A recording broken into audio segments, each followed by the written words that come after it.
All of the work that you're about to see came about almost as a byproduct of a long-term creative partnership project in an inner-city school in Manchester. The main emphasis was to develop written and spoken language in the foundation stage, a mixed Year 1, Year 2 class and a Y5 class, and through wordplay, discussion, songs, poems, stories and creative writing, try to increase the children's confidence, enjoyment and respect for the use of language. The activities were developed through consultation with the teachers, always referring to the curricular needs of the children. As the teachers' confidence increased in the use of these new demonstrated processes, the activities became increasingly more co-delivered and in many instances individually delivered when I wasn't there. The current project in the foundation stage at that time was traditional stories, and this was an activity to let the children get used to hearing themselves speak and also to honour the written and drawn work in relation to a traditional tale. Old family were a girl called Goldilocks. She lived in the house with her mother. She promised she never went out by herself. One sunny day, Goldilocks woke up early. He went outside and she saw the bird. Then saw some flowers, then saw real. Then she turned round and saw a lost. She started to cry. I'm lost. She can smell some porridge. There's a big bowl, a middle sized bowl, and a teeny weeny bowl. The big bowl, the porridge was hot. The middle sized porridge cold. Once the teachers had seen me creating stories and then had worked alongside me creating stories with the children, they took the ideas and used the process to create this story in the reception class. Once upon a time there was a cat, and a very spiky cat at that. It was bored and stuck inside of the big cat shop with nothing to do. There was nothing to play with and there was nothing to do because all of the other cats didn't like the way that this cat was. So another topic was the local environment and travel. So I took a video camera out and held it at child's eye height and showed it to the children and allowed them just to tell me exactly what it was that they saw on their way to school. I see an aeroplane, some cars, some people walking in the street, some houses and some schools, and the road.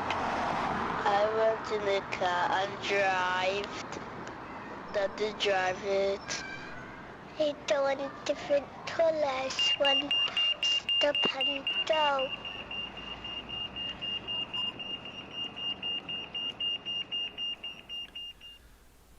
One of the main functions and roles of the creative practitioner is to demonstrate different ways of approaching perhaps a well-known subject and showing a different approach to it.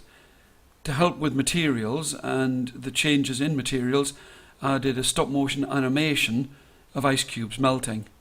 The children's reaction to this was quite startling and gratifying.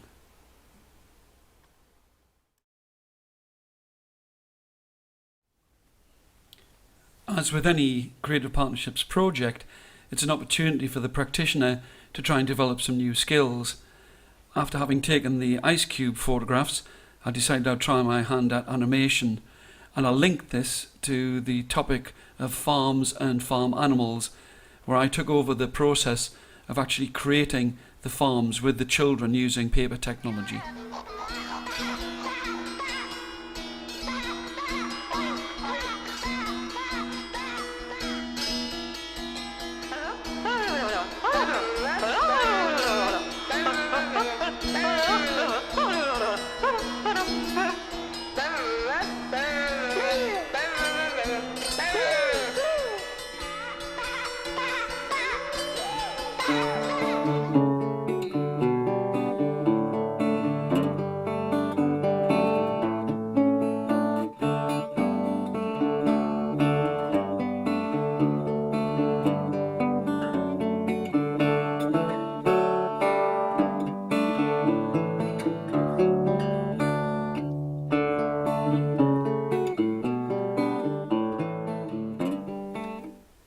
One aspect that was very gratifying from the project was that the children would spontaneously write both in the classroom and at home.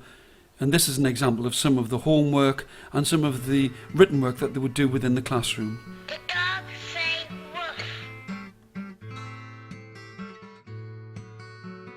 The dog and the pig is on the farm.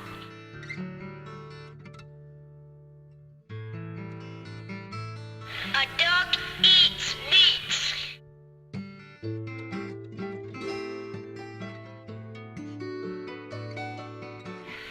Cat eats mouse and cat live in the farm and farmer give food.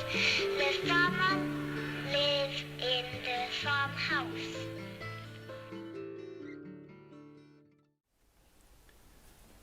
There were very close links between the Key Stage 1 teachers and the Foundation Stage teachers, especially when it came to looking at phonics.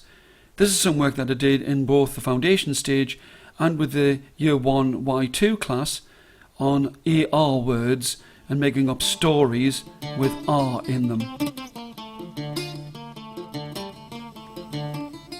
There was a bossy pirate on a dark pirate ship, and he wasn't very smart, and his name was Mark. And he raised a telescope up in his arms. I don't know where we are. But he could see that far away that there was a dark car that was far away. In the Y1, Y2 class, the subject was the Great Fire of London, and after several weeks of working with me, the teacher helped them to create this story about the Great Fire of London. He would pull his short, straight hair away from his round blue eyes, but always smile. Even now, 3 days after the fire had started, he could still smile.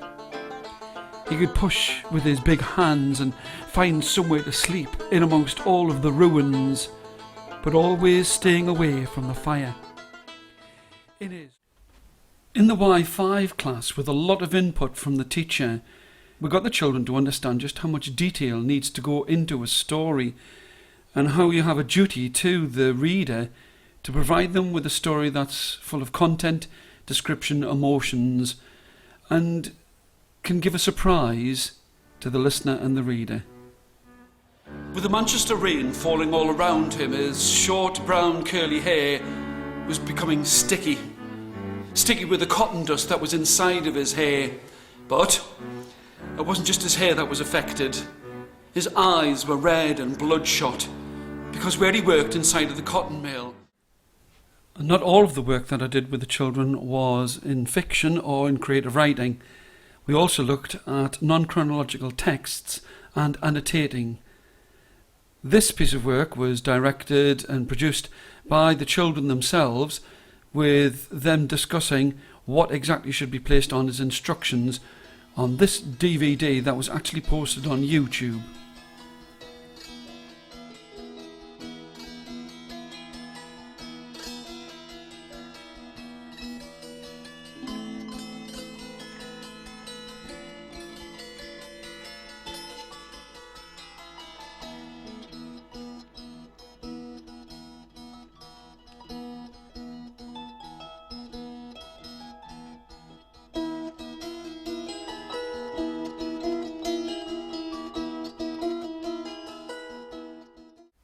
As part of a final project with the Year 5 children, I coupled the work that I was doing to their curricular work on Aidan Gibbons' The Piano. This is the piece of work that came from that, drawing pictures and giving a description of how they felt and what they had seen.